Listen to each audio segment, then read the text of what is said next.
I'm Anik Ndabirorere. I'm 45 years old. I was born in Burundi in a family of 4, 2 boys and 2 girls. And I was more of a tomboy. Somehow a tomboy. But like any other girls, I didn't know what I would become in the future. So growing up, I always had my mom saying, one day you'll become a doctor. And I was like, okay, I think that's what I'll have to do. Because it was something that my mother used to say. So I grew up saying, okay, I'll be a doctor. Then going into secondary, I said, let me just do sciences.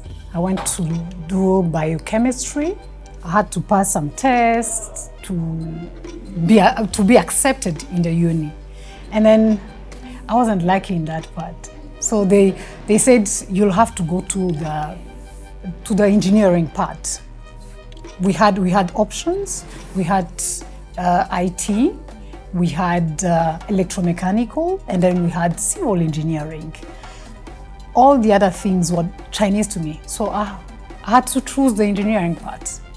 But mind you, engineering part, we were almost 5 or 6 girls, ladies. So it wasn't enough, but we were in there. We had to study very hardly. It was very hard actually. Studying, doing the exams, everything, we had to double the energy than the boys. Why? Because we were girls. So I know it wasn't easy, not only for me, but even for the other girls we were together. I actually fell in love very much with the engineering part. It was so open-minded to me.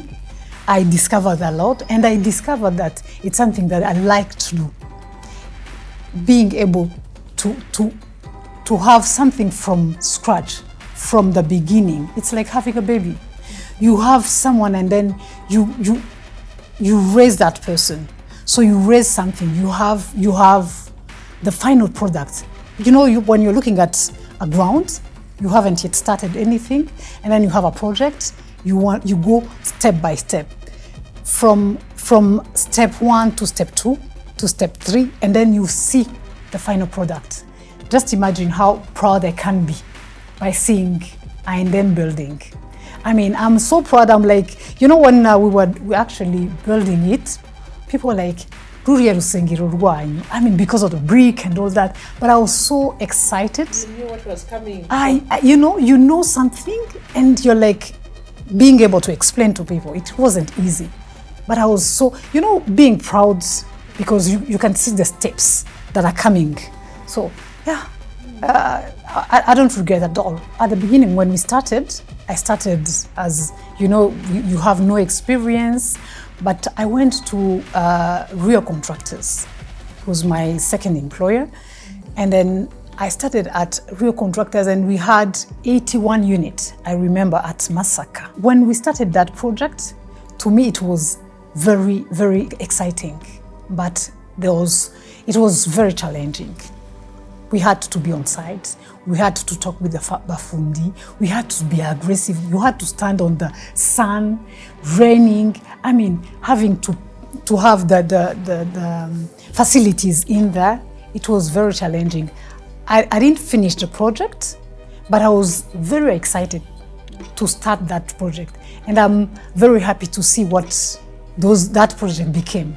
Because today people live in that area, and it's something that is completed. So maybe I started that one, I couldn't finish, but I started I&M and I finished it. So from 2017, that's when I came into the project. And then that's when I came in as a supervisor from the bank side. I was the supervisor, I was the one to follow up everything, but on the side of the project. So I had to follow up with the contractor, with the subcontractors, with the architect, attending all those meetings. And it was at the same time challenging, but again, allowing me to see to face and to be able to be part of this project from the beginning to the end. And what was the most challenging part was when the main contractor at that time decided to he went bankruptcy and then left the site. At that time, we had, as the bank, to be the main contractor of our own projects. So working with the architects, the subcontractors, having everything on your head wasn't that something easy. But it was possible, because today when I look at it, it was a very good experience. And I'm proud of it because we are occupying the building. And the building is an iconic building. But not only an iconic, we are an environmental friendly building. We are not only environmental friendly, we are a green building. Not green by the color, not green because we think of plants, but green because we have some savings. Savings on energy, 58% on energy, 51% on water. Water savings. So when I'm saying 51%, 58% on energy, means we are using solar panels that gives us 200 kilowatts. We have, when you count on the invoice that we pay, we have a saving of 58%. When you count on water saving, we collect rainwater, treat it, and then reuse it in the system, in the plumbing system. So that one as well have a big contribution to the green building. Then we also have 51% on embodied carbon. Embodied carbon means the material used. Was it brick? Was it concrete? What kind of window did you use? The aluminium? You know, all those things play a big role in making your building being environmental friendly, being green building. So the big idea, though the management didn't know how to have the building green, but from the beginning they wanted, their wish was to have a green building. But all the engineers putting their effort together was to make sure all those components are together to make it a green building. As a mother, if I go back a bit, I came into this project and then project building when my baby was 6 months. So it was very challenging. But being able to enter, I had a support. I had a support system. I had my husband, I had my mom being around somehow. So having someone that you know is there is very, very important. Because I would not only be a mother, but I would also deliver at work. I would be here fully, even sleepless nights. Yet you knew at night we were feeding the baby, and then I had to come and be presentable, be at the same time perfect at work, but I had also to be perfect at home. So it's not something very easy. It's very challenging. But this is where I'm encouraging the young ladies that it is possible. It's hard, it's challenging, but it's possible. I mean, what you pray for is to have that support system.